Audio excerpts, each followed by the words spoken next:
world where manifestation has become a mainstream buzzword, plastered across social media, echoed in endless courses, and watered down into quick fix quotes, there's one voice that's been overlooked for far too long: Florence Scovel Shinn.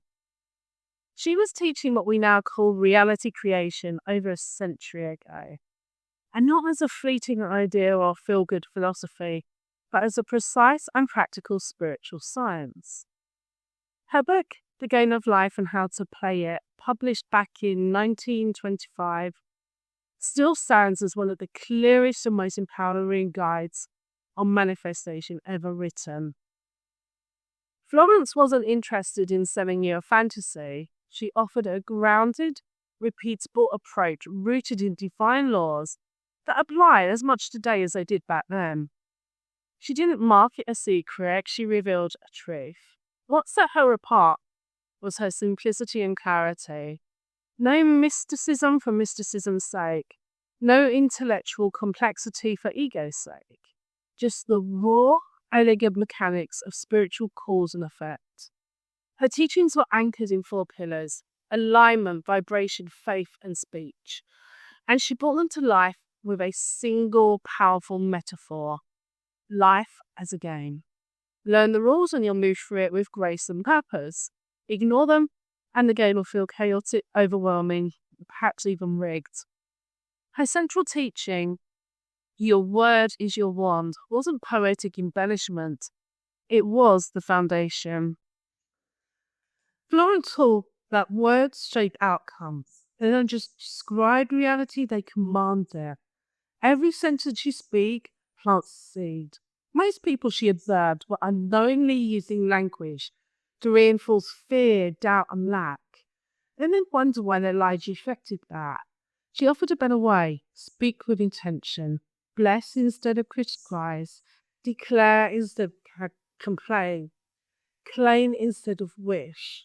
Align your speech with the outcome you desire, and reality will begin to mirror that alignment. Florence wasn't building a religion.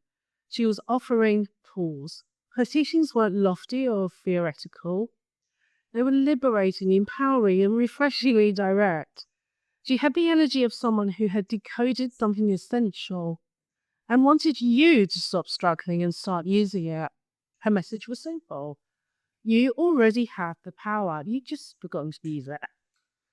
Florence Scovel Shinn understood the spiritual mechanics long before they became instant-garden slogans. She saw the structure behind the surface, and she wasn't just a metaphysician, she was an artist. Her background as an illustrator gave her a unique way of seeing the world. She noticed subtle patterns that others miss, the energetic blueprints behind failure, success, conflict, and healing. And she translated them into teachings that were repeatable and real. She recognized that most people live in reaction. They respond to circumstances instead of shaping them. Caught in loops of resistance and fear, they mistake struggle for growth. Florence offered another path: spiritual clarity, emotional neutrality, and deliberate alignment. Her invitation to be undisturbed by it wasn't passive or avoidant, it was tactical. It was a recognition that your emotional energy is a resource, and when you feed a problem with reaction, you feed its power. When it came to prosperity, she was radically ahead of her time. She taught that abundance is not about working harder, deserving more, or chasing approval. It's about claiming alignment with the flow of divine supply. You don't receive because you plead. You receive because you have prepared. You cleared the space. You called it in. You've met the frequency. One of our most famous illustrations, Dig Your Ditches, is about preparation. If you expect rain, you don't stand around with a teacup. You bring buckets, barrels, and wheelbarrows. That's faith in action. And that's what she taught her students to do. Prepare for what they believed was already on the way. Not out of arrogance, out of trust. And she didn't limit this teaching to money. She spoke of abundance and love, health, creativity, and calling. She saw wealth as a state of spiritual flow, not a bank balance. If you believe you're only worthy of scraps, life will reflect that belief. But if you know yourself as connected to infinite supply, that becomes your new baseline. Florence's affirmations weren't decorative slogans, they were energetic recalibrations. Saying, I am one with infinite supply and I radiate prosperity, wasn't her teaching a scientific act, one that adjusts your spiritual frequency until it aligns with the invisible reality that you're trying to reach. Florence also made a key distinction between wanting and needing. Something many people overlook. Wanting, she said, often stems from lack. It fixates on the absence of the thing, which only expands the distance between you and it. Needing, when understood spiritually, is a rightful claim, a declaration that something is aligned with your divine purpose. So when you affirm, I need divine supply to fulfill my mission, you're not expressing deficiency, you're activating alignment. You're saying, this is mine by right and I'm open to receiving it. She was also clear on what she called spiritual hygiene. Gossip, complaining, constant criticism, these aren't just emotional habits, they are energetic signatures, and they sabotage your progress. When you speak illness, you amplify it. When you repeat stories of lack, you embed them.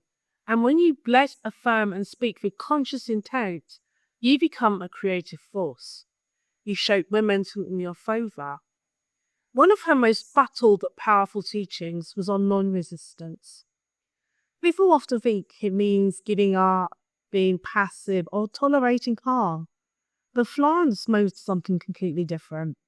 She was speaking about inner composure, the ability to meet challenges with stillness, not fear. Because what you resist, you recreate. What you judge, you invite. Resistance isn't strength, it's entanglement. And her advice for that is to stay neutral. Don't react, don't fight, don't attach. Instead, observe, bless, and move on. She didn't want you stuck replaying life's old battles. She wanted you free to create something new. This wasn't emotional bypassing, it was precision. Florence taught that when you stop reacting, you take back your power. You shift from being an effect of life to becoming the cause.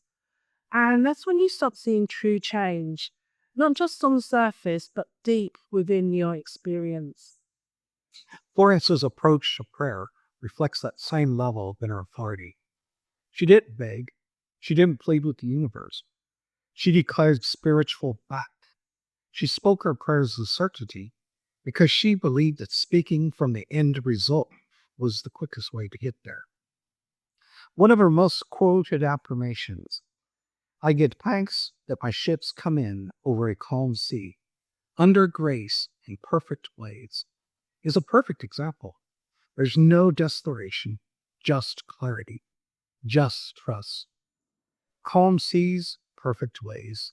It's not just a nice phrase, it's a blueprint, a vibrational signature that invites alignment and order into your life. She also understood the power of timing. The divine timing isn't just a concept, it's the intelligence behind how your life unfolds.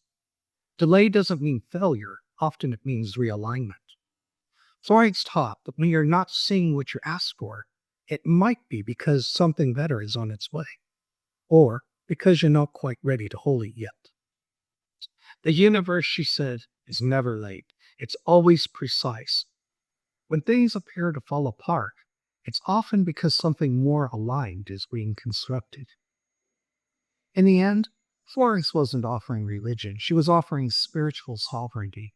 No dogma, no hierarchy, just clarity. She gave us a set of instructions, not to control life, but to play with it skillfully. Life, in her words, is not a trial, it's a game. And when you know how it works, you get to enjoy it, not suffer through it. In a culture obsessed with complexity, she offered simplicity. In a world conditioned to expect struggle, she taught ease. And to all of us who have forgotten our power, she offered a reminder. Your word is your wand. Use it to create wisely.